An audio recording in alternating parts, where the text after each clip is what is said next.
What if I told you that the quietest people in the room hold the loudest power? That sometimes saying nothing at all cuts deeper than 1,000 words ever could? And what if the very thing society tells you is weakness, walking away without a fight, is actually your greatest strength? Look, I get it. We've been fed this narrative our whole lives that standing up means speaking up. That real power comes from confrontation, from making your voice heard, from never backing down. But here's what nobody tells you. There's a group of people who figured out something the rest of the world hasn't caught on to yet. They're called INFJs, and they've mastered an art form that leaves people questioning themselves for years, decades, even long after they've gone. Today, we're pulling back the curtain on one of psychology's most fascinating phenomena. We're going to explore why an INFJ's silence doesn't just end conversations. It rewrites the entire story in someone's mind. Why their absence creates a void that can't be filled. And why the people they walk away from can't seem to move on, no matter how hard they try. Buckle up, because once you understand this, you'll never look at silence the same way again. The rare breed. What makes INFJs different from everyone else? Let's get one thing straight right off the bat. INFJs aren't just another personality type. They're the rarest of the rare. Only 1 to 2% of the entire human population falls into this category. That means if you're in a room with 100 people, maybe 1 or 2 of them are INFJs. These folks are basically the unicorns of the personality world. But here's what makes them truly different. Most introverts recharge by being alone because social interaction exhausts them, right? INFJs do need that alone time, but it's not because they dislike people. It's actually the opposite. They connect so deeply, feel so intensely, and absorb so much emotional energy from others that they need to retreat just to process everything they've taken in. Think of an INFJ as someone who's constantly tuned into a radio frequency that most people can't even hear. They pick up on the tension between 2 coworkers before anyone says a word. They sense when someone's smile doesn't reach their eyes. They feel the shift in energy when someone's lying. It's not magic, it's just how they're wired. And this is where things get interesting. Because when you can read people that well, when you understand human nature on such a deep level, you also understand exactly which battles are worth fighting and which ones are just going to drain you dry. The empath's dilemma. Why fighting feels like drowning. Here's something most people don't realize about INFJs. Confrontation for them isn't just uncomfortable. It's physically and emotionally overwhelming in a way that's hard to describe if you're not one of them. Imagine walking into an argument where you're not just dealing with your own feelings. You're also feeling the other person's anger, their hurt, their defensiveness, their need to win. You're picking up on their body language, their tone shifts, the pain behind their words. You're processing all of this in real time while trying to make your own point and stay grounded in your truth. It's like trying to have a conversation while drowning in an ocean of emotions. Yours and theirs all mixed together. Exhausting doesn't even begin to cover it. But there's another layer to this. INFJs have this almost psychic ability to see how situations are going to unfold before they happen. They've already run through the entire argument in their head. They know what you're going to say, how you're going to twist their words, which defense mechanisms you're going to use. They've seen the whole movie before the opening credits even roll. So they're sitting there thinking, I could spend the next 2 hours in this draining argument that's going to end exactly how I predict it, or I could just not. And more often than not, they choose not. Not because they're scared. Not because they can't hold their own. But because they value their peace more than they value proving a point to someone who's already decided not to listen. The silent treatment versus the silent truth. Now let's clear up a massive misconception real quick. There's a world of difference between giving someone the silent treatment and an INFJ choosing silence. The silent treatment is manipulation. It's withholding communication to punish someone or force them to cave. That's not what we're talking about here. What an INFJ does is fundamentally different. It's not punishment. It's protection. It's not manipulation. It's boundary setting.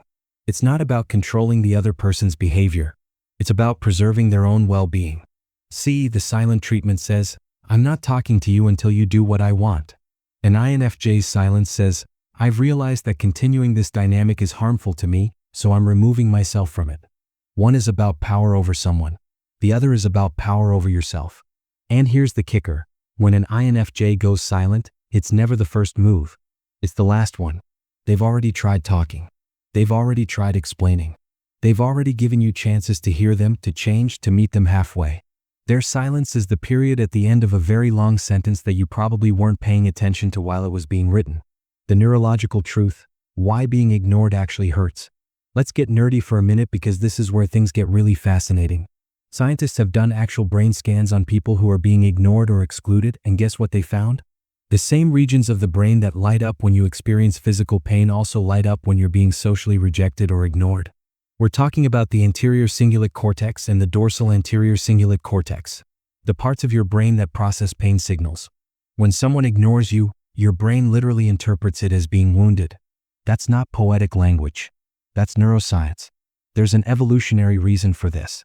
Back when we were living in caves and hunting woolly mammoths, being kicked out of your tribe was basically a death sentence. You couldn't survive alone.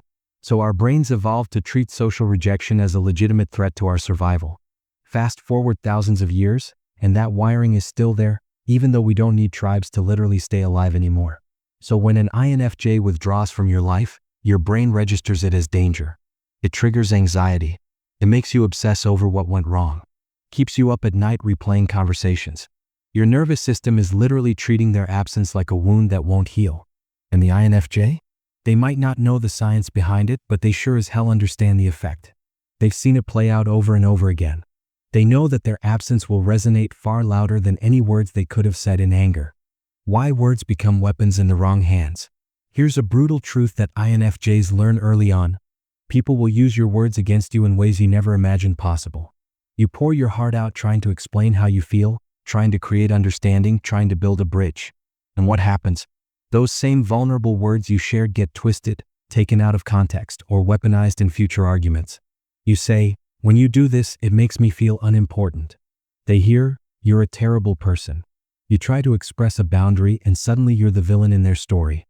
You attempt to have a mature conversation about patterns in the relationship, and they cherry-pick one sentence to paint you as unreasonable.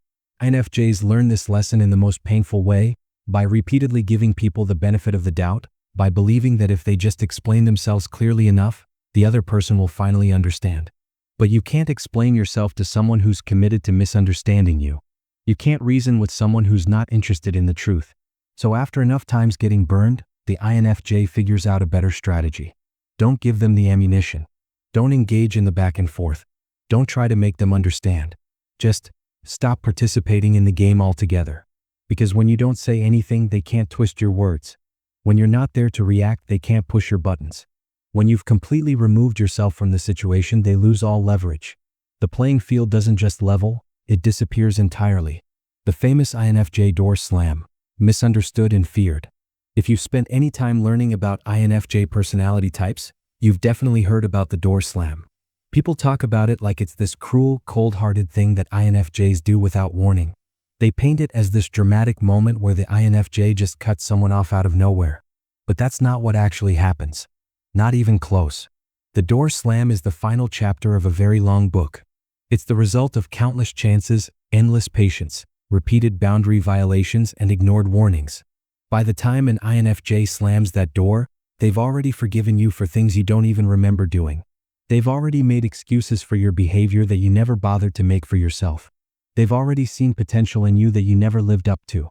What looks sudden to you has been brewing for months, sometimes years, in their mind. Every time you dismissed their feelings, that door creaked a little more. Every time you crossed the boundary they clearly stated, the hinges got a little looser. Every time they tried to address an issue and you made them feel crazy for bringing it up, that door moved a little closer to closing. And then one day it just closes, quietly. No big speech. No dramatic exit. No final showdown. The INFJ simply disappears from your life like they were never there. Your messages go unanswered. Your calls get ignored. You might still see them around, but it's like looking at a stranger wearing a familiar face. The person you knew is gone and they're never coming back. And that's what haunts people forever. Not the anger, not the fight, but the absolute finality of that closed door and the deafening silence that follows. The mind bender, why closure becomes impossible. Let's talk about what happens inside the mind of someone who's been door slammed by an INFJ. It's genuinely wild how this unfolds, and it explains why these people can't seem to move on. Human brains are pattern-seeking machines. We're hardwired to look for beginnings, middles, and ends. We need stories to make sense. We crave closure like we crave air. It's not optional, it's how we process experiences and move forward. Now, most conflicts, even bad ones, give us some form of closure. There's a final argument where everything comes out. There's a dramatic breakup where both sides say their piece. There's a last conversation where one person says, I'm done, and the other knows exactly why. The story has an ending even if it's a sad one. But when an INFJ walks away silently, there is no ending. The story just stops. Mid-sentence. Mid-chapter. Right in the middle of what you thought was just another day. You're left with a puzzle that's missing the final piece. Your brain keeps going back to it, trying to solve it, trying to figure out what happened. Was it something I said last week? Was it the argument from 3 months ago that I thought we'd moved past? Did I miss something obvious? When did things actually end? There's this psychological phenomenon called the Zeigarnik effect, which shows that our brains remember incomplete tasks way more than completed ones. An unfinished puzzle bothers us way more than a finished one ever could. And an INFJ's silent exit leaves the mother of all unfinished puzzles. Years pass and people are still trying to solve it. They're still reaching out, still hoping for that one conversation that'll finally give them the answer. But the INFJ has already moved on. They closed that chapter, finished that book, and started a whole new story without you in it. The energy economics. Why silence is self-care, not selfishness. Let's get real about something that INFJs struggle to communicate, the concept of emotional energy and why it's not an unlimited resource. Most people think of energy in purely physical terms. You sleep, you eat well, you exercise, and boom, you've got energy. But for an INFJ, there's another battery constantly running, their emotional and empathic energy. And this battery drains fast when they're dealing with toxic people, unnecessary drama, or relationships that feel like constant work. Think of it like this. You've got a bank account with a limited amount of money in it. Every interaction you have either makes a deposit or a withdrawal. Healthy relationships? Deposits. Meaningful conversations? Deposits. Time spent in nature or alone? Deposits. But toxic people, draining arguments, and relationships where you're constantly giving without receiving? Those are withdrawals. Big ones. Now imagine you're constantly overdrafting this account. You're in the red emotionally, but you keep trying to give, keep trying to engage, keep trying to make things work. What happens? You go bankrupt. And for an INFJ, emotional bankruptcy looks like complete shutdown, depression, physical illness, and losing themselves completely. So when an INFJ chooses to ignore someone and cut them off, they're not being selfish. They're literally saving themselves. They're finally putting their own oxygen mask on first. They're acknowledging that this particular person is a constant withdrawal, and continuing the relationship would leave them with nothing left to give to anyone, including themselves. It's not about punishment. It's about survival. It's not about being cold. It's about being smart enough to recognize that you can't pour from an empty cup, and some people will gladly drain every last drop without ever thinking to fill you back up. The ripple effect. How one INFJ's silence changes lives. Here's something you don't hear people talk about much. The lasting impact that losing an INFJ has on someone's life trajectory. It's not just about missing that person. It's about how their absence fundamentally shifts the way you see yourself and your relationships going forward. See, INFJs don't just interact with people on a surface level. They don't do small talk and shallow connections. When an INFJ is in your life, they're really in it. They see you, the real you. They understand your motivations, your fears, your dreams, the parts of yourself you hide from everyone else. They hold space for your mess, your growth, your complexity. And when someone sees you that clearly and still chooses to care about you, that's intoxicating. It's rare. It's powerful. For many people, the INFJ in their life is the first person who ever truly understood them. So when that person leaves, when they choose silence and absence, it creates this permanent benchmark in your psyche. Every relationship after that gets measured against what you had with the INFJ. Every new friend, every new partner, every connection gets evaluated. Do they see me like that person did? Do they understand me at that level? And the answer is almost always no. Not because other people can't be wonderful in their own ways, but because INFJs specifically have this rare combination of depth, intuition, and acceptance that's incredibly hard to replicate. People who lose an INFJ often spend years, sometimes decades, searching for that feeling again. They'll find themselves telling stories about, "This friend I used to have," or "Someone who really got me once." They'll reach out on random Tuesday nights years later just to see if maybe, possibly, the INFJ might respond.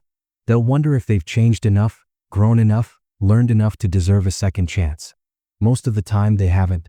And the INFJ isn't waiting around to find out anyway. The power paradox. Gaining control by letting go. There's this beautiful paradox at play here that most people never grasp. We spend so much time trying to control situations, control narratives, control how people see us. We think power comes from having the last word, winning the argument, making sure everyone knows our side of the story. But INFJs understand something deeper. Real power comes from not needing to control any of it. Real power is being so secure in your truth that you don't need external validation. Real power is walking away from the chess game because you realize you don't need to win. You just need to stop playing. When you confront someone, you're still giving them power over your emotions. You're letting them dictate how you spend your time and energy. You're allowing them to rent space in your head. But when you choose silence and complete withdrawal, you're taking all that power back. You're saying, your opinion of me is no longer relevant to my life. This is especially powerful when dealing with narcissists, manipulators, or people who thrive on drama and conflict. These personality types need your reaction. They feed on it. Your anger, your hurt, your attempts to defend yourself, that's their supply. They want you to engage because that's how they maintain control. But an INFJ who's chosen silence? They've cut off the supply completely. They've starved the drama of oxygen. And without fuel, the fire just dies. The manipulator loses interest and moves on to easier targets. The narcissist finds someone else to antagonize. The drama seeker gets bored and finds a new show. Meanwhile, the INFJ is over here living in peace, completely unbothered, investing their energy into people and pursuits that actually enrich their life. They haven't won the game, they've transcended it entirely. The uncomfortable mirror, what silence forces people to see. Here's one of the most powerful aspects of an INFJ's silence. It forces the other person to look in the mirror. And for many people, that's the most uncomfortable thing in the world. When someone's yelling at you or arguing with you, you can focus on their words, their behavior, their anger. You can deflect. You can defend. You can make it about them and what they're doing wrong. But when they're just gone, when there's nothing to push against, no accusations to deny, no attacks to defend against, you're left alone with your thoughts. And those thoughts are brutal. What did I do? Why wasn't I enough? What's wrong with me that they'd rather have nothing than have me? Did I really mess up that badly? Were they right about me all along? The silence becomes this mirror that reflects back everything you didn't want to see about yourself. Your patterns, your behaviors, the ways you took them for granted, the boundaries you crossed, the red flags you ignored. All of it comes rushing back when there's no one there to argue with you or help you justify your actions. Some people run from that mirror. They'll make up stories about why the INFJ left. They're just cold. They're too sensitive. They overreacted. They're the problem, not me. It's easier to villainize someone than to face your own role in losing them. But other people, the ones with actual self-awareness and desire to grow, they look in that mirror, really look, and they see the truth. They realize what they lost and why. They understand that the INFJ didn't leave because they were cold. They left because staying would have broken them. And that realization, that moment of genuine understanding, it often comes way too late to matter. The INFJ has already healed, already moved on, already rebuilt their life without you in it. Your epiphany doesn't change their reality. Your growth doesn't earn you a second chance. The mirror reflection was always for your benefit, not theirs. The sacred boundary, why no, doesn't always need an explanation. Society has conditioned us, especially women and people with empathic personalities, to believe that we owe people explanations, that we need to justify our boundaries, that saying no without a detailed reason is somehow rude or unfair. INFJs tend to fall into this trap hard. They'll over-explain themselves, trying to make sure the other person understands where they're coming from.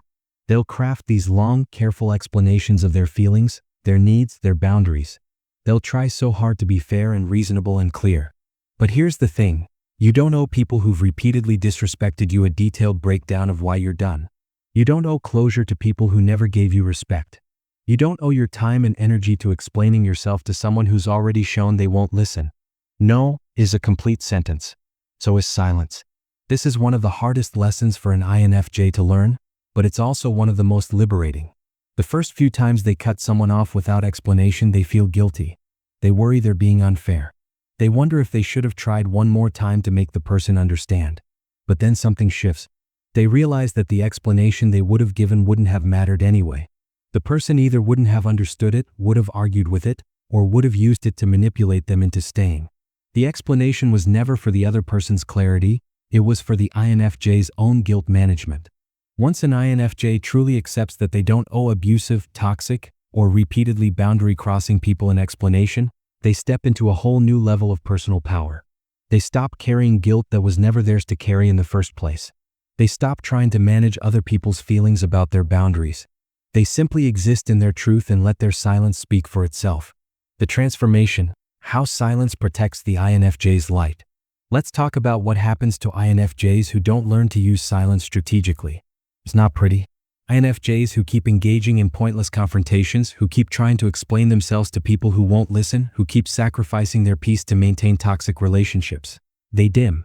That bright, intuitive, compassionate light that makes them who they are starts to flicker and fade. They become cynical, bitter, closed off. They stop trusting their intuition because they've ignored it so many times to give people one more chance. They lose the ability to connect deeply because they've been burned so many times for their vulnerability. They become a shell of who they were meant to be. But INFJs who learn the power of silence, they protect that light. They create space for it to grow brighter. By removing toxic people and draining situations from their lives, they free up energy to invest in their own growth, their own healing, their own joy. They start attracting different people. Folks who respect boundaries, who value depth, who appreciate their uniqueness instead of trying to change it. They build relationships that feel easy and reciprocal instead of exhausting and one-sided. They reconnect with themselves and remember who they are beneath all the roles they've been playing for everyone else. The silence isn't just about ending bad relationships. It's about protecting and nurturing the good stuff inside them. It's about choosing themselves for once. It's about recognizing that their peace matters more than being understood by people who've proven they don't want to understand. Conclusion. So here we are, at the end of this deep dive into why silence gives INFJs more power than confrontation ever could. And I hope by now you're seeing that it's not about being manipulative or cold-hearted. It's not about revenge or cruelty. It's about understanding yourself well enough to know what drains you and what fills you up. It's about respecting your own needs and boundaries enough to actually enforce them. It's about recognizing that not everyone deserves access to your energy, your time, your emotional depth. For the INFJs watching this, I see you. I know you've been called cold for protecting your peace. I know you've been called too sensitive for having boundaries in the first place. I know you've questioned yourself 1,000 times, wondering if maybe you should have tried harder, explained better, given one more chance. But here's your reminder. You tried. You explained. You gave chances. The problem was never that you didn't do enough. The problem was that you were trying to give understanding to people who weren't interested in receiving it. And there's no amount of explaining that fixes someone who's committed to misunderstanding you. Your silence isn't a character flaw. It's a survival mechanism. It's a strength. It's you choosing yourself after spending so much time choosing everyone else. And yeah, it might haunt the people you walk away from. They might spend years trying to figure out what happened, reaching out for closure, wondering what they lost. But that's their journey to walk, not yours to manage. You've already done your work. You've already found your peace. You've already closed doors that needed closing and opened windows that let fresh air into your life. For everyone else, if there's an INFJ in your life who's gone silent on you, maybe this video gave you some insight. Maybe you're starting to understand that their silence isn't about punishing you. It's about them finally prioritizing themselves. And maybe, just maybe, you're realizing what you had until it was gone. The beautiful and brutal truth about silence is this: it reveals everything. It reveals who actually cares enough to respect your boundaries before you have to enforce them. It reveals who's willing to do the work to understand you versus who just wants you to make things easy for them. It reveals who deserves your energy and who's been taking it for granted all along. And for INFJs, that revelation is worth more than any argument they could have won or any point they could have proven. So embrace your silence, protect your peace, and remember, you don't owe anyone an explanation for choosing yourself. Some people will understand. Some won't. And both of those things are perfectly fine. The ones who matter will respect your boundaries before you ever have to go silent. And the ones who don't? Well, they'll learn what your absence means when they can't stop thinking about why you left. That's the power of silence. That's the power of the INFJ. And that's a power you were always meant to claim. Thanks for sticking with me through this journey. If this resonated with you, I'd love to hear your story. Drop a comment about your experiences with silence, boundaries, and choosing peace. And remember, your quiet isn't weakness. It never was. It's one of the strongest things about you. Now go out there and protect that light of yours. The world needs what you've got, but only when you're not burning yourself out trying to give it to people who aren't ready to receive it. Stay true. Stay whole. And when necessary, stay silent.